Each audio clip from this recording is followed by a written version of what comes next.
ನಮಸ್ಕಾರ ಪ್ರಿಯ ವೀಕ್ಷಕರೇ, ಯೇಸು ಕ್ರಿಸ್ತನ ಪವಿತ್ರ ನಾಮದಲ್ಲಿ ನಿಮಗೆ ಸುಸ್ವಾಗತವನ್ನು ಕೋರಲು ಬಯಸ್ತೇನೆ. ಸಾಕಷ್ಟು ವಿಷಯಗಳ ಬಗ್ಗೆ ನಾವು ಚರ್ಚೆನ ಹಮ್ಮಿಕೊಂಡಿದ್ದೀವಿ ಇಲ್ಲಿ. ಆದರೆ ಇವತ್ತು ಈ ಒಂದು ಕಾರ್ಯಕ್ರಮದ ಮೂಲಕ ಒಂದು ತುಂಬಾ ಮುಖ್ಯವಾಗಿರ್ತಕ್ಕಂಥ ಒಂದು ವಿಷಯದ ಬಗ್ಗೆ ನಾವು ಮಾತನಾಡಕ್ಕೆ ಹೋಗ್ತಾ ಇದ್ದೀವಿ. ಅದು ಏನು? ಬನ್ನಿ ನಮ್ಮ ಅತಿಥಿಗಳ ಹತ್ರ ನಾವು ಕೇಳಿ ತಿಳ್ಕೊಳ್ಳೋಣ. ಹಿರಿಯ ಬೋಧಕರು, ಸಾಕಷ್ಟು ಅನುಭವ ಇದೆ. ಆ ಅನುಭವದಲ್ಲಿ ನಿಮಗೆ ಆ ಮಾಹಿತಿಯನ್ನು ನೀಡಲಿಕ್ಕಿದ್ದಾರೆ. ನಮಸ್ಕಾರ ಬೋಧಕರಾದ ರಾಜದಾಸ್ ಅವರೇ. ನಮಸ್ಕಾರ ಬೋಧಕರಾದ ಪೀಟರ್ ಅವರೇ. ಈಗ ನಾವು ಚಿಕ್ಕ ವಯಸ್ಸಿನಲ್ಲಿ ಇರ್ಬೇಕಾದ್ರೆ ನಾವು ಹುಬ್ಳಿಯಲ್ಲಿದ್ವಿ. ಹುಬ್ಳಿಯಲ್ಲಿರ್ಬೇಕಾದ್ರೆ ನಮ್ಗೊಂದು ರಾಗವನ್ನ ಅಲ್ಲಿ ಹೇಳ್ಕೊಟ್ರು, ಸ್ವರ್ಗ ಎಂತಕ್ ಒಳ್ಳೆ ಸ್ಥಳ, ಅದು ಯೇಸು ಸ್ವಾಮಿ ಇರೋ ಸ್ಥಳ ಅಂತ. ಈ ಸ್ವರ್ಗ ಎಂಬತಕ್ಕಂಥ ಒಂದು ವಿಚಾರ ತುಂಬಾ ಮುಖ್ಯವಾಗಿರ್ತಕ್ಕಂಥದ್ದು. ನಾವೆಲ್ಲರೂ ಅಲ್ಲಿಗೆ ಹೋಗ್ಬೇಕು ಎಂಬತಕ್ಕಂಥ ಒಂದು ಇದರಲ್ಲಿ ಇದ್ದೇವೆ. ಅದು ದೇವರು ಸಿದ್ಧ ಮಾಡಿರ್ತಕ್ಕಂಥ ಸ್ಥಳ ನಮ್ಮೆಲ್ರಿಗೂ ಗೊತ್ತು. ಅದರ ಬಗ್ಗೆ ಇನ್ನೂ ಮಾಹಿತಿ ಬೇಕಾಗಿದೆ. ಆಳಕ್ಕೆ ಹೋಗೋಣ. ಹೇಳಿ ಬೋಧಕರೇ. ಸ್ವರ್ಗ ಅಂತ ಹೇಳಿದ್ರೆ ಸಹಜವಾಗಿ ದೇವರು ಇರ್ತಕ್ಕಂಥ ಸ್ಥಳ, ಅದು ಪರಿಶುದ್ಧವಾದ ಸ್ಥಳ. ಯಾಕೆ ನಾವು ಅಲ್ಲಿ ಹೋಗಿ ಬಯಸ್ತೀವಿ ಅಂತ ಹೇಳಿದ್ರೆ, ಇಂಗ್ಲೀಷ್ ಹೇಳ್ತಾರೆ, we are tired of this sin sick suffering world ಅಂತ. ಈ ಲೋಕದಲ್ಲಿ ಪಾಪ, ಶಾಪ ಮತ್ತು ಸಮಸ್ಯೆಗಳು ಅತಿಯಾಗಿದೆ. ಈ ಲೋಕದಲ್ಲಿ ಇರ್ಲಿಕ್ಕೆ ನಮ್ಗೆ ಇಷ್ಟ ಇಲ್ಲ. ಆಪ್ರಯುಕ್ತವಾಗಿ ನಾವು ಸ್ವರ್ಗಕ್ಕೆ ಹೋಗ್ಬೇಕೆಂಬುದಾಗಿ ಬಯಸ್ತೇವೆ. ಆ ಸ್ವರ್ಗದಲ್ಲಿ ಸ್ವಾಮಿ ಸ್ಪಷ್ಟವಾಗಿ ತನ್ನ ವಾಕ್ಯದಲ್ಲಿ ವಿವರಣೆ ಮಾಡಿದ್ದಾನೆ. ಆ ಸ್ವರ್ಗ ಹೇಗಿರುತ್ತೆ ಅಂತ ಹೇಳಿದ್ರೆ, ಯಾವ ನಮ್ಮ ಭಾಳ ನೆಚ್ಚಿನ ಪ್ರವಾದಿನಿ ಹೇಳ್ತಾರೆ, ಯಾವ ಕಣ್ಣು ನೋಡಿಲ್ಲ, ಯಾವ ಕಿವಿ ಕೇಳಿಲ್ಲ, ಅಷ್ಟೊಂದು ಅಮೋಘವಾಗಿ ಇರುತ್ತೆ ಎಂಬುದಾಗಿ ದೇವರ ವಾಕ್ಯ ಹೇಳುತ್ತೆ. ಇಲ್ಲಿ ಪ್ರಕಟಣೆ 21-22ನೇ ಅಧ್ಯಾಯ ಓದುವಾಗ ಆ ಸ್ವರ್ಗದ ವಿವರಣೆ ಬಹಳಷ್ಟು ಮಾಡಿ ಕೊಟ್ಟಿದೆ. ಈಗ ನಾವು ಆ ವಿವರಣೆಗೆ ಹೋಗುವ ಮುನ್ನ ಸತ್ತಿದ ತಕ್ಷಣ, ಈಗ ನಾವು ಯಾರಾದ್ರೂ ಸತ್ತೋಗ್ಬಿಟ್ರು ಮನೆಯಲ್ಲಿ, ಡ್ಯಾಡಿ ಎಲ್ಲಮ್ಮ ಅಂತ ಕೇಳಿದಾಗ ಡ್ಯಾಡಿ ಪರಲೋಕದಲ್ಲಿದ್ದಾರೆ ಅಂತ ನಾವು ಸುಮ್ಮನೆ ಸರಳವಾಗಿ ಹಂಗೆ ಹೇಳ್ಬಿಡ್ತೀವಿ. ಕ್ರೈಸ್ತಿಯರು ಕೂಡ ತಮ್ಮ ಜೀವನದಲ್ಲಿ ಇದನ್ನ ಹೇಳ್ತಾರೆ. ಪರಲೋಕದಕ್ಕೆ ಸತ್ತಿದ ತಕ್ಷಣ ನಾವು ಹೋಗ್ಬಿಡ್ತೀವ? ಬೋಧಕರೇ, ಖಂಡಿತವಾಗಲೂ ಅದು ಆಗೋದಿಲ್ಲ. ದೇವರ ವಾಕ್ಯಕ್ಕೆ ಅನುಗುಣವಾಗಿ ಎಲ್ಲರೂ ಕೂಡ ಪರಲೋಕಕ್ಕೋಸ್ಕರ ಕಾಯ್ತಾ ಇದ್ದಾರೆ ಅಂತ ಶಾಸ್ತ್ರ ಹೇಳ್ತದೆ. ಅದು ಆಗಲಿಕ್ಕೆ ಸಾಧ್ಯ ಯಾವಾಗ ಯೇಸು ಸ್ವಾಮಿಯವರು 2ನೇ ಸಾರಿ ನಮ್ಮನ್ನು ಕರೆದುಕೊಂಡು ಹೋಗಲಿಕ್ಕೆ ಬರ್ತಾರೆ ಆಗ. ಇನ್ನೊಂದು ಪ್ರಶ್ನೆ ಬೋಧಕರಾದ ರಾಜದಾಸ್ ಅವರೇ, ಭೂಲೋಕಕ್ಕೂ ಪರಲೋಕಕ್ಕೂ ನಡುವೆ ಒಂದು ಸ್ಥಳ ಇದೆ, ಅಲ್ಲಿ ಹೋಗ್ಬಿಟ್ಟು ಸ್ವಲ್ಪ ದಿನ ಇರಬೇಕು ಅಂತ ನಮ್ಮ ಬೇರೆ ಸಹೋದರರು ಅವರು ಅದೇ ರೀತಿಯಾಗಿ ಯೋಚನೆ ಮಾಡ್ತಾರೆ, ಅದನ್ನ ಅವರು ಜನರಿಗೆ ಹೇಳ್ತಾರೆ. ಅದ್ರ ವಿಚಾರ ಸ್ವಲ್ಪ ಹೇಳಿ. ಇದು ಎಲ್ಲಿಂದ ಬಂತು ಅಂತ ಹೇಳಿದ್ರೆ, ಹಾದಿಯಲ್ಲಿ ನಮ್ಮ ತಂದೆ ತಾಯಿಗಳು ಆ ತಿನ್ನಬಾರ್ದ ಹಣ್ಣನ್ನು ತಿಂದಾಗ ಸೈತಾನ ಅವ್ರನ್ನ ಹೇಳ್ದ, ಹೇಗೂ ನೀವು ಸಾಯಲ್ಲ ಅಂತ ಹೇಳ್ದ.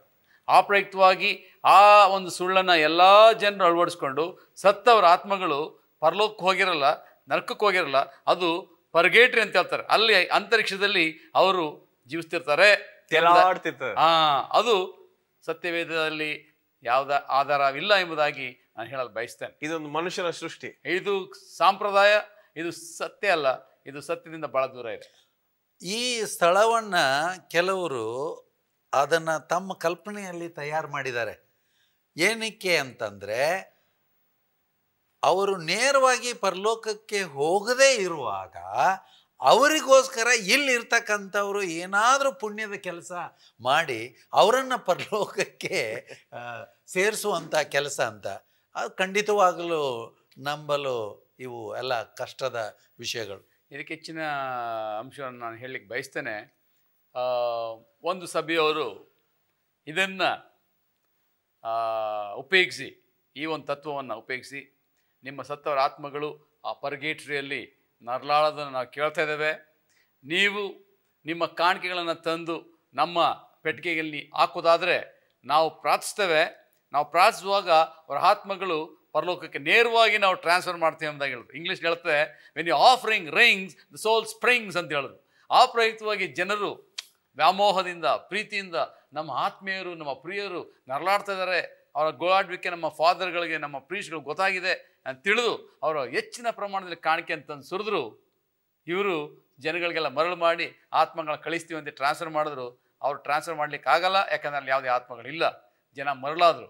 ಅದಕ್ಕಾಗಿ ಇವತ್ತು ಸ್ವಾಮಿ ಈ ಸತ್ಯಸಭದ ಮುಖಾಂತರ ಹೇಳ್ತಾನೆ, ಸತ್ತವ್ರು ಯಾರು ಪರಲೋಕಕ್ಕೆ ಹೋಗಲ್ಲ, ನರಕಕ್ಕೆ ಹೋಗಲ್ಲ, ಅವರು ಚಿರನಿದ್ರೆಯಲ್ಲಿ ಮಣ್ಣಲ್ಲಿ ಇರ್ತಾರೆ ಎಂಬುದಾಗಿ ದೇವರ ವಾಕ್ಯ ಹೇಳುತ್ತೆ. ಇದ್ರಲ್ಲಿ ಹಾಸ್ಯವಾಗಿರ್ತಕ್ಕಂಥ ವಿಷಯ ಏನಂದ್ರೆ ಅದನ್ನು ಕೂಡ ಒಂದು ಗುಂಪು ನಂಬಿ ಅದರಂತೆ ನಡೆದಿದ್ದಾರೆ. ಹೌದು, ನೋಡಿ, ಗುರುಗಳು ಮತ್ತು ಹಿರಿಯರು ತಿಳಿದಂಥವರು ಅನ್ನುವಾಗ ಜನಸಾಮಾನ್ಯರು ಯಾವಾಗಲೂ ಮಾರು ಹೋಗಿದ್ದಾರೆ. ಮುಗ್ಧ ಜನರು ಅವರು ನಂಬ್ತಾರೆ, ಈಗ ಹಿರಿಯರು ಹೇಳಿದ್ದನ್ನು ಮಾಡ್ತಾರೆ.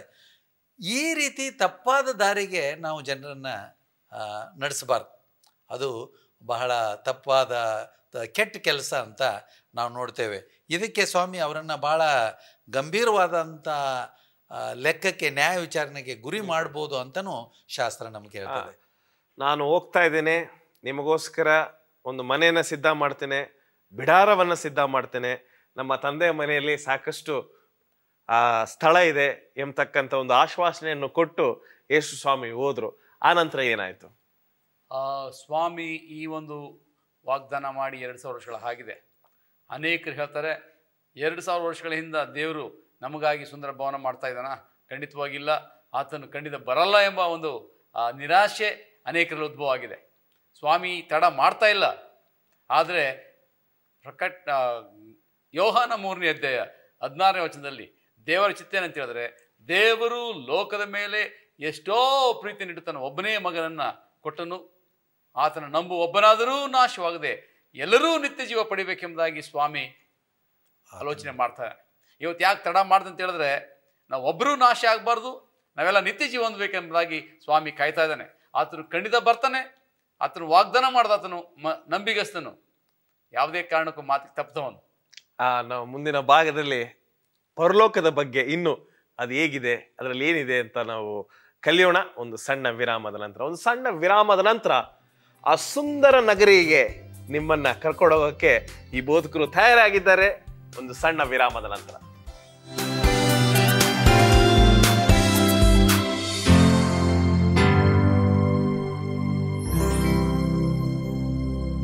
Welcome back. ಪರಲೋಕದಲ್ಲಿ ಏನಿದೆ, ನಾವ್ಯಾಕೆ ಅಲ್ಲಿಗೆ ಹೋಗ್ಬೇಕು, ಅಲ್ಲಿ ಏನು ಕಾಯ್ದಿದೆ, ಬನ್ನಿ ನಮ್ಮ ಒಂದು ಚರ್ಚೆಯನ್ನು ಮುಂದುವರಿಸೋಣ. ಪರಲೋಕದ ವಿವರಣೆಯನ್ನ ದಯವಿಟ್ಟು ನಮ್ಮ ವೀಕ್ಷಕರಿಗೆ ಕೊಡಿ. ಭಾಳ ಸಂತೋಷ ಅನ್ನಿಸ್ತದೆ ಪರಲೋಕದ ಬಗ್ಗೆ ಮಾತನಾಡೋದು. ಯಾಕೆಂದರೆ ಈ ಲೋಕದಲ್ಲಿ ಇಷ್ಟೊಂದು ನೋವು, ವ್ಯಥೆ, ಕಷ್ಟ, ಸಾವು ಬಹಳಷ್ಟು ತೊಂದರೆಗಳಿರುವಾಗ, ನಿಂದೆ, ಅಪವಾದ, ಹಿಂಸೆ, ರೋಗ ರುಜಿನ, ಬರಗಾಲ, ನೆರೆಹಾವಳಿ, ಸುನಾಮಿ, ಭೂಕಂಪ, ಯುದ್ಧ, ಕೆಟ್ಟ ರಾಜಕೀಯ, ಭಯೋತ್ಪಾದನೆ, ಹೊಲಸು ರಾಜಕೀಯ, ಬರೀ ಕೆಟ್ಟದಷ್ಟೇ ಅಲ್ಲ, ಭ್ರಷ್ಟಾಚಾರ, ಇವೆಲ್ಲವುಗಳನ್ನು ನೋಡುವಾಗ ಯಾವಾಗ ಇವುಗಳಿಗೆ ಅಂತ್ಯ ಬಂದೀತು ಅಂತ ಎದುರು ನೋಡ್ತಾ ಇದ್ದೇವೆ. ಸೊ ಇಂಥ ಸಂದರ್ಭದಲ್ಲಿ ನೀವು ಪರಲೋಕದ ಬಗ್ಗೆ ಅಥವಾ ಸ್ವರ್ಗದ ಬಗ್ಗೆ ಮಾತನಾಡು ಅಂತ ಅನ್ನುವಾಗ ಇವಾಗಲೇ ಪ್ರಾರಂಭವಾದರೆ ಎಷ್ಟು ಒಳ್ಳೆಯದದು ಅಂತ ಅನ್ನಿಸ್ತದೆ. ಈಗ ಪರಲೋಕ ಅಂತ ಅನ್ನುವಾಗ ಯೇಸು ಸ್ವಾಮಿಯೇ ಅವರು 2ನೇ ಸಾರಿ ಬರುವಾಗ ನೀತಿವಂತರಾಗಿ ಸತ್ತಂಥವರು ಮೊದಲು ಎದ್ದು ಬರ್ತಾರೆ, ಮಾರ್ಪಾಡು ಹೊಂದಿ ದೇವರನ್ನು ನೋಡುವ ರೂಪವನ್ನು ಹೊಂದಿ. 2ನೇದಾಗಿ ಇದ್ದಂಥವರು ಕಣ್ಣು ರೆಪ್ಪೆ ಹೊಡೆಯುವಷ್ಟರಲ್ಲಿ ಮಾರ್ಪಟ್ಟು ಆ ಒಂದು ರೂಪವನ್ನು ಧರಿಸಿ ಇವರೆಲ್ಲರೂ ಪರಲೋಕಕ್ಕೆ ಹೋಗ್ತಾರೆ ಅಂತ ನಾವು ನೋಡ್ತೀವಿ. 1000 ವರ್ಷ ನಾವು ಪರಲೋಕದಲ್ಲಿರ್ತೇವೆ. 1000 ವರ್ಷ ಮಿಲೇನಿಯಂ ಅಂತ ಹೇಳ್ತೇವೆ ಇಂಗ್ಲಿಷ್ನಲ್ಲಿ. ಆ 1000 ವರ್ಷ ಪರಲೋಕದ ವಾಸವಾದ ನಂತರ ಪುನಃ ನೂತನವಾಗಿ ಸೃಷ್ಟಿಸಲ್ಪಡುವಂಥ ಈ ಭೂಮಿಗೂ ಪಾಪವು ತನ್ನ ಪರಿಣಾಮವನ್ನು ಮಾಡಿದ ಭೂಮಿಗೆ ಸಂಬಂಧಪಟ್ಟಂಥ ಆಕಾಶಕ್ಕೂ ಹೊಸ ರೂಪ ಕೊಡಲ್ಪಡ್ತದೆ. ದೇವರೇ ಈ ಒಂದು ಭೂಮಿಯ ಮೇಲೆ ತನ್ನ ಸಿಂಹಾಸನವನ್ನು ಸ್ಥಾಪಿಸ್ತಾನೆ, ಇಲ್ಲಿ ನಾವು ವಾಸಿಸ್ತೇವೆ ಅಂತ ನಾವು ನೋಡ್ತೇವೆ. ಹಾಗೆ ಈಗ ಬಣ್ಣನೆ ಮಾಡ್ರಿ ಅಂತ ಹೇಳ್ತಾ ಇದ್ದೀರಿ. ಬಣ್ಣನೆಯನ್ನು ಹಳೆ ಒಡಂಬಡಿಕೆ ಮತ್ತು ಹೊಸ ಒಡಂಬಡಿಕೆಯಲ್ಲಿ ಕೂಡ ಭಾಳ ಚೆನ್ನಾಗಿ ಮಾಡಿದ್ದಾರೆ. ಅದರಲ್ಲೂ ವಿಶೇಷವಾಗಿ ಯೆಶಾಯನು 65, 66ನೇ ಅಧ್ಯಾಯದಲ್ಲಿ ಮತ್ತು ಪ್ರಕಟಣೆಗಾರನು 21 ಮತ್ತು 22ನೇ ಅಧ್ಯಾಯದಲ್ಲಿ ಇವುಗಳ ವಿವರಣೆಯನ್ನು ಮಾಡಿದ್ದಾರೆ. ಆ 1000 ವರ್ಷವಾದ ಮೇಲೆ ಈ ಭೂಮಿಯಲ್ಲಿ ಸ್ಥಾಪಿಸಲ್ಪಡ್ತಕ್ಕಂಥ ಪರಲೋಕ ಅದ ಕ್ಯಾಪಿಟಲ್ ಸಿಟಿ, ಯೆರೂಸಲೇಮ್ ಪಟ್ಟಣದ ರಾಜಧಾನಿ. ಯೆರೂಸಲೇಮ್ ಪಟ್ಟಣದ ವಿವರಣೆ ಇದೆ, ಭಾಳ ಸೊಗಸಾಗಿದೆ. ಬಹುಶಃ ಅದನ್ನು ಓದಿದ್ರೆ ಒಳ್ಳೆಯದು ಏನೋ ಅಂತ ನನಗನ್ಸುತ್ತೆ. 21ನೇ ಅಧ್ಯಾಯ 10-11ನೇ ವಚನದಿಂದ ಮುಂದೆ ಓದೋಣ. ನಾನು ಸ್ವಲ್ಪ ವೇಗವಾಗಿ ಓದ್ತೇನೆ ಕೆಲವು ವಚನಗಳನ್ನು ನೋಡಿ. ದೇವರ ಆತ್ಮ ವಶನಾದ ನನ್ನನ್ನು ಎತ್ತರವಾದ ದೊಡ್ಡ ಬೆಟ್ಟಕ್ಕೆ ಎತ್ತಿಕೊಂಡು ಹೋಗಿ ಯೆರೂಸಲೇಮ್ ಎಂಬ ಪರಿಶುದ್ಧ ಪಟ್ಟಣವು ದೇವರ ತೇಜಸ್ಸುಳ್ಳದ್ದಾಗಿ ಪರಲೋಕದೊಳಗಿಂದ ದೇವರ ಕಡೆಯಿಂದ ಇಳಿದು ಬರುವುದನ್ನು ನನಗೆ ತೋರಿಸಿದನು. ಪಟ್ಟಣದ ಪ್ರಕಾಶವು ಅಮೂಲ್ಯ ರತ್ನದ ಪ್ರಕಾಶಕ್ಕೆ ಸಮಾನವಾಗಿತ್ತು. ಥಳಿಸುವ ವಜ್ರವೋ ಎಂಬಂತೆ ಕಾಣಿಸಿತು. ಆ ಪಟ್ಟಣಕ್ಕೆ ಎತ್ತರವಾದ ದೊಡ್ಡ ಪ್ರಾಕಾರವಿತ್ತು. ಅದಕ್ಕೆ 12 ಹೆಬ್ಬಾಗಿಲುಗಳಿದ್ದವು. ಆ ಬಾಗಿಲುಗಳ ಬಳಿಯಲ್ಲಿ 12 ಮಂದಿ ದೇವದೂತರಿದ್ದರು. ಅವುಗಳ ಮೇಲೆ ಇಸ್ರಾಯೇಲರ 12 ಕುಲಗಳ ಹೆಸರುಗಳು ಬರೆದಿದ್ದವು. ಪೂರ್ವ ದಿಕ್ಕಿನಲ್ಲಿ 3 ಬಾಗಿಲುಗಳು, ಉತ್ತರ ದಿಕ್ಕಿನಲ್ಲಿ 3 ಬಾಗಿಲುಗಳು, ದಕ್ಷಿಣ ದಿಕ್ಕಿನಲ್ಲಿ 3 ಬಾಗಿಲುಗಳು, ಪಶ್ಚಿಮ ದಿಕ್ಕಿನಲ್ಲಿ 3 ಬಾಗಿಲುಗಳು ಇದ್ದವು. ಪಟ್ಟಣದ ಪ್ರಕಾರಕ್ಕೆ 12 ಅಸ್ತಿವಾರಗಳಿದ್ದವು. ಇವುಗಳ ಮೇಲೆ ಯಜ್ಞದ ಕುರಿಯಾದಾತನ 12 ಮಂದಿ ಅಪೊಸ್ತಲರ ಹೆಸರುಗಳಿದ್ದವು. ನನ್ನ ಸಂಗಡ ಮಾತಾಡುತ್ತಿದ್ದವನು ಆ ಪಟ್ಟಣವನ್ನು, ಅದರ ಬಾಗಿಲುಗಳನ್ನು, ಅದರ ಪ್ರಕಾರವನ್ನು ಅಳತೆ ಮಾಡುವುದಕ್ಕಾಗಿ ತನ್ನ ಕೈಯಲ್ಲಿ ಚಿನ್ನದ ಅಳತೆ ಕೋಲನ್ನು ಹಿಡಿದಿದ್ದನು. ಆ ಪಟ್ಟಣವು ಚೌಚೌಕಾಗಿ ಇದೆ. ಅದರ ಉದ್ದವು ಅದರ ಅಗಲದಷ್ಟಿದೆ. ಅವನು ಆ ಪಟ್ಟಣವನ್ನು ಕೋಲಿನಿಂದ ಅಳತೆ ಮಾಡಿದನು. ಅಳತೆಯು 1200 ಮೈಲಿ ಆಯಿತು. ಅದರ ಉದ್ದವು ಅಗಲವು ಎತ್ತರವು ಸಮವಾಗಿದೆ. ಇದು ಬಹಳ ಅದ್ಭುತವಾದಂಥದ್ದು. ನಾವು ಇಲ್ಲಿವರೆಗೂ ಹೆಚ್ಚು ಕಡಿಮೆ ಇಡೀ ಜಗತ್ತಿನಲ್ಲಿ ಅತಿ ಎತ್ತರವಾದಂಥ ಕಟ್ಟಡ ಅಂದರೆ 110 ಮಹಡಿಯ ಕಟ್ಟಡ. ಸಿಂಗಾಪುರಲ್ಲೂ ಇದೆ ಅಂತ ಹೇಳ್ತಾರೆ. ಈಗ ಅದಕ್ಕಿಂತ ಎತ್ತರವಾಗಿರ್ತಕ್ಕಂಥ ಅಲ್ ಬುರ್ಜ್ ಅಂತ ದುಬೈನಲ್ಲಿ ಬಂದಿದೆ. ದುಬೈಯಲ್ಲಿನೂ ಇದೆ ಮತ್ತು ಅಮೇರಿಕದಲ್ಲಿನೂ ಇದೆ ಅಂತ ನಾವು ನೋಡ್ತೇವೆ. ಈಗ 1200 ಮೈಲಿ ಎತ್ತರದ ಪಟ್ಟಣವನ್ನು ನಾವು ಊಹಿಸ್ಲಿಕ್ಕೆ ಆಗೋದಿಲ್ಲ. ಬಹುಶಃ ಇವತ್ತಿನ ಯಾವ ಇಂಜಿನಿಯರು ಇದನ್ನು ಕಲ್ಪಿಸಲಿಕ್ಕೆ ಆಗೋದಿಲ್ಲ. ಸೊ ಇದು ಕೂಡ ಅಮೂಲ್ಯವಾದಂಥ ಬಂಗಾರ ಮುತ್ತು ರತ್ನಗಳಿಂದಲೇ ಮಾಡಲ್ಪಟ್ಟಿರುವ ಈ ಒಂದು ಪಟ್ಟಣ ಅಂತ ನಾವು ನೋಡ್ತೇವೆ. ಆನಂತರ ಈ ಪಟ್ಟಣದಲ್ಲಿ ಬೆಳೀತೇವೆ, ನಮ್ಮ ಮನೆಗಳನ್ನು ಕಟ್ತೇವೆ, ನಾವು ಇವುಗಳನ್ನು ಅನುಭವಿಸ್ತೇವೆ, ಕುಟುಂಬದವರಾಗಿ ಇರ್ತೇವೆ. ಮಕ್ಕಳಾಗೋದಿಲ್ಲ, ಅಲ್ಲಿ ಮದುವೆ ಆಗೋದಿಲ್ಲ, ಮದುವೆ ತೆಗೆದುಕೊಳ್ಳೋದಿಲ್ಲ ಅಂತ ಹೇಳಿದರೂ ಕೂಡ ಈ ಕೆಲವು ಅಧ್ಯಾಯಗಳಲ್ಲಿ ನಾವು ನೋಡ್ತೇವೆ, ಈ ಕಾರ್ಯದಲ್ಲಿ ನಾವು ತೊಡಗ್ತೇವೆ. ಅದು ಹೇಗೆ ಅನ್ನುವಂಥದ್ದು ಕೂಡ ನಮ್ಮ ಗ್ರಹಿಕೆಯನ್ನು ಮೀರಿದಂಥ ಒಂದು ವಿಷಯ ಅಂತ ನೋಡ್ತೇವೆ. ಇಲ್ಲಿ ಸಮಾಧಾನವು ಎಂದೆಂದಿಗೂ ನೆಲೆಯಾಗಿರುತ್ತದೆ, ನಿರಂತರವಾಗಿರುತ್ತದೆ. ದೇವರೇ, ಯೇಸು ಕ್ರಿಸ್ತನೇ ಇಲ್ಲಿ ಸಿಂಹಾಸನವನ್ನು ಹಾಕಿ ನಮ್ಮನ್ನು ಆಳ್ತಾನೆ ಅನ್ನುವಂಥದ್ದು ನಮ್ಮ ಗಮನಕ್ಕೆ ಬರ್ತದೆ. ಅಲ್ಲಿ ಸೂರ್ಯನಿಲ್ಲ, ಚಂದ್ರನಿಲ್ಲ, ರೋಗ, ನಿದ್ರೆ, ಹಸಿವು ಇವು ಇಲ್ಲ. ಯಾತಕ್ಕಾಗಿ ಸೂರ್ಯ ಚಂದ್ರ ಇಲ್ಲ ಅಲ್ಲಿ? ಆ ನೀತಿ ಸೂರ್ಯನು ಕ್ರಿಸ್ತನೇ ಆಗಿರ್ತಾನೆ. ಅದು ಎಲ್ಲಿ ಅಂತ ಹೇಳಿದ್ರೆ 1000 ವರ್ಷಗಳ ಬೋಧಕರು ಹೇಳ್ದಂಗೆ ನಾವು ಆ ಪರಲೋಕದಲ್ಲಿರ್ತೇವೆ. ಅನೇಕ ಜನರು ಇದನ್ನು ತಪ್ಪರ್ಥ ಮಾಡ್ಕೊಂಡಿದ್ದಾರೆ. 1000 ವರ್ಷಗಳ ಕಾಲ ಮಾತ್ರ ನಾವು ಪರಲೋಕದಲ್ಲಿರ್ತೇವೆ. ಆ 1000 ವರ್ಷಗಳ ಕಾಲ ನಮ್ಮ ನೆಚ್ಚಿನ ಪ್ರವಾದಿನಿ ಹೇಳ್ತಾರೆ, ಈ ಲೋಕದಿಂದ ವಿಮೋಚಿಸಲ್ಪಟ್ಟವ್ರನ್ನ ಆ ಸ್ವಾಮಿ, ನಮ್ಮ ರಕ್ಷಕನು, ನಮ್ಮ ವಿಮೋಚಕನು, ನಮ್ಮ ಸೃಷ್ಟಿಕಂದ ಯೇಸು ಸ್ವಾಮಿ ಈ ಲೋಕದಿಂದ ವಿಮೋಚಿಸಲ್ಪಟ್ಟಂಥ ಭಕ್ತರನ್ನು ಬೇರೆ ಯುಗಗಳಿಗೆ, ಲೋಕಗಳಿಗೆ ಪ್ರತಿ ವಾರ ಸಂಧಿಸ್ಲಿಕ್ಕೆ ಕರ್ಕೊಂಡು ಹೋಗ್ತಾರೆ. 1000 ವರ್ಷಗಳ ಕಾಲ ಈ ಸಂಧಿಸ್ಲಿಕ್ಕೆಲ್ಲ ಮಾಡಿ ನಾವು ವರ್ಲ್ಡ್ ಟೂರ್ ಅಂತ ಹೇಳ್ತೀವಲ್ಲ, ಅದು ವಿಶ್ವದ ಟೂರ್ ಆಗಿರ್ತದೆ. ಇಡೀ ವಿಶ್ವವನ್ನೇ ನಾವು ಸಂಧಿಸ್ತೇವೆ. ಇದು ಇನ್ನು ಆಕ್ಚುಲಿ ತುಂಬಾ ಹೋಗ್ತಾ ಇನ್ನೂ ಕೇಳಬೇಕು ಅಂತ ಹೇಳ್ತಾ ಇದೆ. ನಾವು ಇದನ್ನ ಒಂದು 2-3 ಸೀರೀಸ್ ಮಾಡಬೇಕಾಗಿದೆ, ಅಷ್ಟು ವಿಷಯಗಳ ಅಡಗಿದೆ ಇದೆ. ಆದ್ರೆ ಈಗ ಒಂದು ಸಣ್ಣ ವಿರಾಮಕ್ಕೆ ಸಮಯವಾಗಿದೆ. ವಿರಾಮದ ನಂತರ ನಮ್ಮ ಚರ್ಚೆಯನ್ನು ಮುಂದುವರಿಸೋಣ. ಒಂದು ಸಣ್ಣ ವಿರಾಮವನ್ನ ನಾವು ತೆಗೆದುಕೊತೀವಿ, ನೀವು ತೆಗೆದುಕೊಳ್ಳಿ.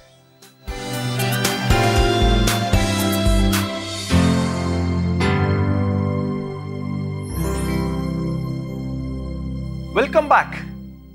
ಆ ಪರಲೋಕ, ಆ ಸ್ವರ್ಗ, ಚಿನ್ನ, ಬೆಳ್ಳಿ, ವೈಡೂರ್ಯ ಸಾಕಷ್ಟಿವೆ. ಬನ್ನಿ ನಮ್ಮ ಚರ್ಚೆಯನ್ನು ಮುಂದುವರಿಸೋಣ. ಬದುಕ್ರೆ ಹೇಳಿ. ಇದು ಒಂದು ನೂತನ ಭೂಮಂಡಲ, ನೂತನ ಆಕಾಶಮಂಡಲ, ನೂತನ ಪರಲೋಕ ಅಂತಲೇ ಸತ್ಯವೇದದಲ್ಲಿ ಇದರ ಬಗ್ಗೆ ಹೇಳಲಾಗಿದೆ. ಅಂದರೆ ಬೋಧಕರು ಮುಗಿಸಿದ ಹಾಗೆ ಆ 1000 ವರ್ಷ ನಾವು ಪರಲೋಕದಲ್ಲಿ ಆತನಿರುವ ಸ್ಥಳದಲ್ಲಿ ಇರ್ತೇವೆ. ಆನಂತರ ಈ ಭೂಮಿಗೆ ಬರ್ತೇವೆ. ಭೂಮಿ ಹೊಸದಾಗಿ ಮಾಡಲ್ಪಡ್ತದೆ. ಇದು ಮೆಸ್ಸಿಯನ ರಾಜ್ಯ, ಇದು ಸಮಾಧಾನದ ರಾಜ್ಯ, ಇದು ನಿತ್ಯ ಸುಖದ ರಾಜ್ಯ, ಇದು ಇನ್ನು ಪರಿಶುದ್ಧ ರಾಜ್ಯ ಮತ್ತು ಇದು ಆರಾಧನೆಯ ರಾಜ್ಯ. ಇವೆಲ್ಲವುಗಳನ್ನು ಈ ರೀತಿಯಾಗಿ ಪ್ರವಾದಿಗಳು ಮತ್ತು ಇತರರು ಸತ್ಯವೇದದುದ್ದಕ್ಕೂ ಬಣ್ಣಿಸಿದ್ದಾರೆ. ಇದಕ್ಕೆ ನಾವೆಲ್ಲರೂ ಆಸೆ ಪಡಬೇಕು. ಇದು ಬಹಳ ಪ್ರಾಮುಖ್ಯವಾದಂಥದ್ದು. ಯಾಕೆಂದರೆ ಯಾಕೆ ಒಬ್ಬನು ಕ್ರೈಸ್ತನಾಗಿರಬೇಕು, ಯಾಕೆ ಯೇಸು ಕ್ರಿಸ್ತನನ್ನು ಒಬ್ಬನನ್ನು ನಂಬಬೇಕು ಅಂತಂದರೆ ಉತ್ತರ ಸರಳ. ಏದೇನ್ ತೋಟದಲ್ಲಿ ದೇವರು ಆದಾಮ ಅವಳಿಗೆ ನಿತ್ಯ ಜೀವದಿಂದ ಅವರನ್ನು ಸೃಷ್ಟಿ ಮಾಡಿದ. ಪಾಪ ಮಾಡುವುದರ ಮೂಲಕ ಅವರು ಆ ಜೀವವನ್ನು ಕಳೆದುಕೊಂಡ್ರು. ಯೇಸು ಸ್ವಾಮಿಯನ್ನು ನಂಬುವುದರ ಮೂಲಕ ಈಗ ಪುನಃ ಅವರು ನಿತ್ಯ ಜೀವವನ್ನು ಹೊಂದುತ್ತಾರೆ. ಸಿಂಹಾಸನದಿಂದ ಒಂದು ನದಿ ಹರಿತಾ ಇದೆ. ಅದರಲ್ಲಿ ಪಕ್ಕದಲ್ಲಿ ಒಂದು ಮರ ಇದೆ. ಆ ಮರದಲ್ಲಿ ಹಣ್ಣಿದೆ. ಅದು ಯಾವ ಹಣ್ಣು, ಒಂದು ತಿಂಗಳಿಗೆ ಏನೇನು ಸ್ವಲ್ಪ ವಿವರಿಸಿ. ಹಾದಿಯಲ್ಲಿ ದೇವರು ಲೋಕವನ್ನು ಸೃಷ್ಟಿ ಮಾಡಿದಾಗ ಏದೇನು ತೋಟದಲ್ಲಿ ದೇವರು 2 ಮರಗಳು ಇಟ್ಟಿದ್ದಂತೆ. ಒಂದು ಒಳ್ಳೆದರ ಕೆಟ್ಟದ ಹರುವನ್ನು ಉಂಟು ಮಾಡ್ತಕ್ಕಂಥ ಮರ, ಇನ್ನೊಂದು ಜೀವವೃಕ್ಷದ ಮರ. ನಮ್ಮ ಸ್ವಾಮಿ ಹೇಳ್ದ, ತೋಟದಲ್ಲಿರ್ತಕ್ಕ ಎಲ್ಲ ಹಣ್ಣನ್ನು ತಿನ್ನಿರಿ, ಆದರೆ ಈ ನಿಷೇಧಿಸಲ್ಪಟ್ಟಂಥ ಒಳ್ಳೆದರ ಕೆಟ್ಟದರ ಹರುವನ್ನು ಉಂಟು ಮಾಡ್ತಕ್ಕಂಥ ಹಣ್ಣನ್ನು ತಿನ್ಬೇಡಿ ಅಂತ ಹೇಳ್ದ. ಯಾವಾಗಲೂ ಮನುಷ್ಯನ ಸ್ವಭಾವ ಅಂತ ಹೇಳಿದ್ರೆ ನಾವೇನು ಮಾಡಬಾರ್ದು ಅಂತೀವಿ ಅದನ್ನೇ ಮಾಡ್ತೀವಿ. ದೇವರು ಏನೇನ್ ಮಾಡಬೇಡ ಅಂತ ಹೇಳೋದು ಅದೆಲ್ಲ ಚೆನ್ನಾಗಿದೆ ಮಾಡಕ್ಕೆ. ಮನುಷ್ಯನ ಕಣ್ಣುಗಳಲ್ಲಿ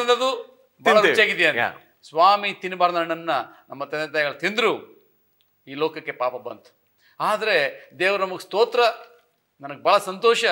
ಸ್ವಾಮಿ ತಂದೆ ತಾಯಿಗಳನ್ನ ಏದೇನು ತೋಟದ ಹೊರಗಡೆ ದೊಬ್ಬಿದ್ರು ಎಂಬುದಾಗಿ. ಯಾಕೆ? ದ್ವೇಷದಿಂದಲ್ಲ, ಪ್ರೀತಿಯಿಂದ. ಬಹುಶಃ ಅಲ್ಲೇ ಉಳಿದಿದ್ರೆ ಅವರು ಆ ಹಣ್ಣನ್ನು ತಿನ್ಬಿಡ್ತಿರು. ಆಗ ನಾವು ನಿರಂತರವಾಗಿ ನಾಶ ಆಗ್ತಾ ಇದ್ದೆ. ಆ 2ನೇ ಮರ ಜೀವವೃಕ್ಷದ ಮರ ಆ ಜೀವನದಿ ಬಳಿಯಲ್ಲಿ ಇದೆ ಎಂಬುದಾಗಿ ದೇವರ ವಾಕ್ಯ ಪ್ರಕಟಣೆ 2ನೇ ಅಧ್ಯಾಯ 7ನೇ ವಚನದಲ್ಲಿ ಓದ್ತೇವೆ.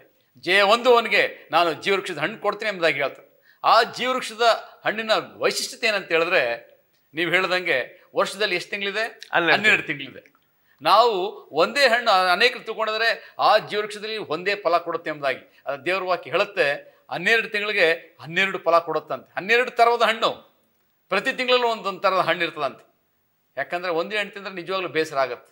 12 ತಿಂಗಳು 12 ಹಣ್ಣು ಅಂತ ಹೇಳಿದ್ರೆ ಬಹಳ ರುಚಿಕರವಾಗಿರ್ತದೆ. ಆ ಪರಲೋಕದಲ್ಲಿ ಯಾವ ವಿಷಯದಲ್ಲೂ ನಮಗೆ ಬೇಸರ ಆಗಬಾರ್ದು ಅಂತ ಖಂಡಿತವಾಗಿ ಎಲ್ಲ ದೇವರು ಎಲ್ಲವನ್ನ ಸರಿಪಡಿಸಿದ್ದಾನೆ, ಸಿದ್ಧಪಡಿಸಿದ್ದಾನೆ. ಓಕೆ, ಸಿದ್ಧಪಡಿಸಿದ್ದಾನೆ.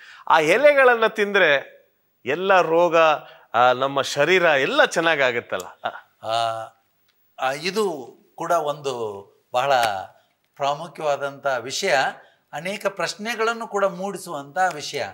ಈಗ ಪರಲೋಕದಲ್ಲಿ ನಾವು ನಿತ್ಯ ಜೀವದಿಂದ ಇರುವಾಗ ಈ ಎಲೆ ಯಾಕೆ ನಾವು ತಿನ್ನಬೇಕು ಅಂತ ಕೆಲವರು ಕೇಳಬಹುದು. ಸ್ವಾಮಿ ಅದನ್ನು ಮೂಲತಃ ಅದಕ್ಕಾಗಿ ಉಪಯೋಗಿಸಿದ. ನಾವು ನಿರಂತರವಾಗಿ ಅವನೊಂದಿಗೆ ಜೀವ ಹೊಂದಿ ಇರುವುದಕ್ಕಾಗಿ ಈ ಗಿಡವನ್ನು ಇಟ್ಟಿದ್ದಾನೋ ಏನೋ, ನಾವಂತೂ ಹೇಳಲಿಕ್ಕೆ ಆಗೋದಿಲ್ಲ. ಆದರೆ ಇನ್ನೂ ಇಂಥ ಅನೇಕ ಪ್ರಶ್ನೆಗಳಿಗೆ ನಾವು ಆತನಿಂದಲೇ ಉತ್ತರಗಳನ್ನು ಪಡಿಬೇಕು.